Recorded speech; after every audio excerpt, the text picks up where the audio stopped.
Everyone, happy Friday. Just here again to read chapter 2 of Medicine Walk by Ardith Mayer. We finished chapter 1 yesterday. Burr Henderson and his dad were in a plane flying to Albuquerque to go see Grandpa. But apparently Burr's dad had a heart attack and crash landed the plane. So here we are. Chapter 2. First, you think. That greasy cold thing coiled and shifted in my gut. Suddenly, I was terribly, horribly sick. I bent forward, the belt cutting into my middle, and I threw up all over the rudder pedals at my feet.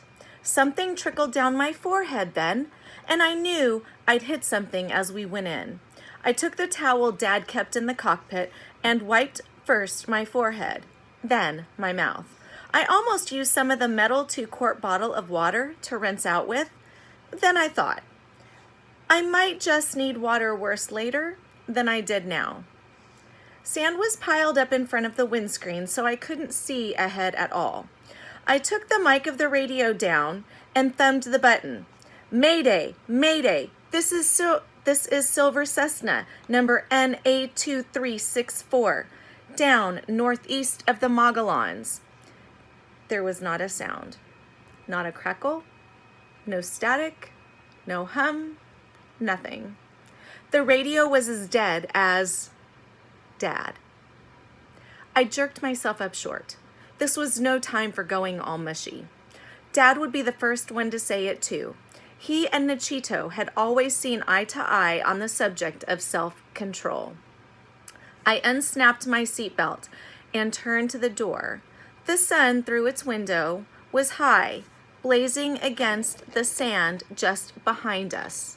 We were in shadow, for the plane had plowed forward between the gully's banks. Bushes and trees hung over, making dense shade where I sat. All my careful instructions were useless. Staying with the plane wouldn't gain me anything, for we not only were hidden from the air, but we were also off of our flight plan. I'd have to walk out. I'd need a hat. The only one in the plane was Dad's. I leaned over and touched his face. It was warm, but not with a tingle that had life to it. Simply, that wasn't Dad anymore. The thing that had made him himself was gone. I swallowed hard, tasting vomit, and moved his head forward as gently as I could. I pulled at his khaki hat, which was caught between his head and the far side of the cockpit. When I had it loose, I held his head for a moment. The tears almost got away from me that time, and I laid the brown curls back against the wall. I knew I ought to bury him. That was what you did with dead people, as I knew all too well. But Dad had been a big man, heavy-boned, and for all my strength, I was only 12, half his size or less. I'd never be able to move him out of the plane, and if I did, what was the use of burying him in sand, where he'd be washed away in the spring runoff? Dad had loved the 310. It was his pride and joy. It would make a good coffin for him, I thought. And once I had wedged the doors shut, wild animals couldn't get to him either. I unlatched the door beside me and pushed hard. It was partly sprung, and I had a hard job of it for a minute. But once I had my feet on the ground, I kept standing there and staring up at Dad, feeling lower than I'd ever felt before in my life. I knew I had to go. But I also knew that once I left the plane, everything would change forever. While I stood here, even with Dad slumped as he was, things seemed kind of normal. I pushed myself away with both hands. He had put his last strength into saving me, and I had to make good on that. I've got to go, Dad, but I remember everything you taught me. First, you think. That's what you dinged into me all of my life.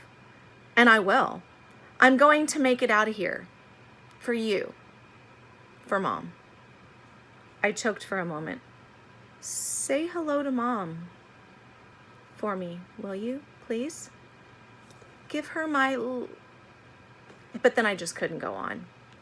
Fighting tears, I reached behind the seats and pulled out the emergency gear, and then I latched the door and I wedged it with sticks, which I set into piles of stones. When I was done, I sat in the shade and looked at what I had to survive with. A bottle of water, maybe 2 quarts, some dried fruits, a flashlight, first aid materials, rope. Too much to carry. With the kind of country I had to cross, it was too much. I emptied out the supply bag and started over again. The bottle of water went in. The raisins and apricots, the flashlight, whose batteries seemed terribly weak, iodine, sterile bandages, the snakebite kit, the scissors. The rest, with the rope, had to stay. Carrying too much would just wear me down. Then I rested a little while, hating to leave the relatively cool shade for the sun-baked ridges. I set my chin in my hands, and for some reason, Ch2's face swam into my thoughts. In the old days, there was nothing for the Apache except for the things that the land provided, his reedy old voice was saying. Even those were not given freely without effort, but the people were strong and determined, and they lived. I am teaching Charlie to live too, for the white man's world will not always be here. The land of the people will. If you listen to the land, respect her and her gifts, you will be able to overcome anything. I shook myself and sat straight. Well, it made a lot of sense, hallucination or not.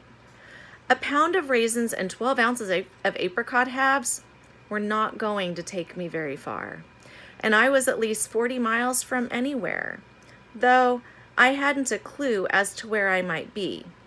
I had to go up and down the ranges of mountains until I came to something. It was a good thing I had run with Charlie. I was as tough as a whipcord, for what that was worth.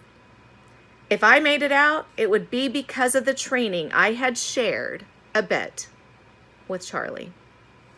Ch2's face came into my mind again. Nothing comes easy in this country.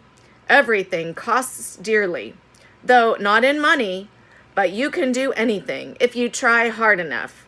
In the old days, a warrior could run 100 miles in a day. He would begin with a mouthful of water. After he had run for 20 miles or so, he would swallow it and keep running. He expected nothing, and he was also disappointed when nothing was given to him. Water. That was going to be a problem. Even if I found streams, they would probably be dried up. Food, it wasn't too big a worry. I wasn't fat, but I had eaten well all my life. It takes a long time to starve. I had been shown some edible grubs and plants too, if I got desperate. Water would be the main thing, and sitting there in the shade wasn't using what I had to my advantage. Ch2 would have been 2 miles on his way by now. I looked toward the plane. Light reflected from the windows, so I couldn't see Dad's shape inside.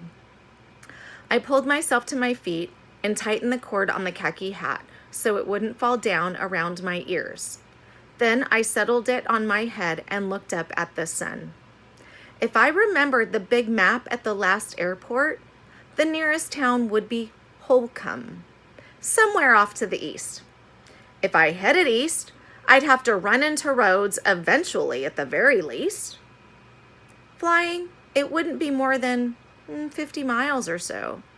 Clambering around in the gullies and over the ridges, I'd probably have to cover 100 miles to make it out.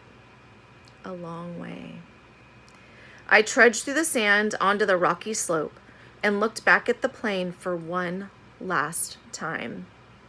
The shadows dappled, camouflaging it. Deep in my gut, there was a lost space, an emptiness. "Bye, Dad," I whispered, ashamed of the sentimentality of it. Then I put my back to the sun and began to walk. End of chapter 2. On Monday, even though it is spring break, we will resume with chapter 3. So come back and see me then. See you then. Bye-bye.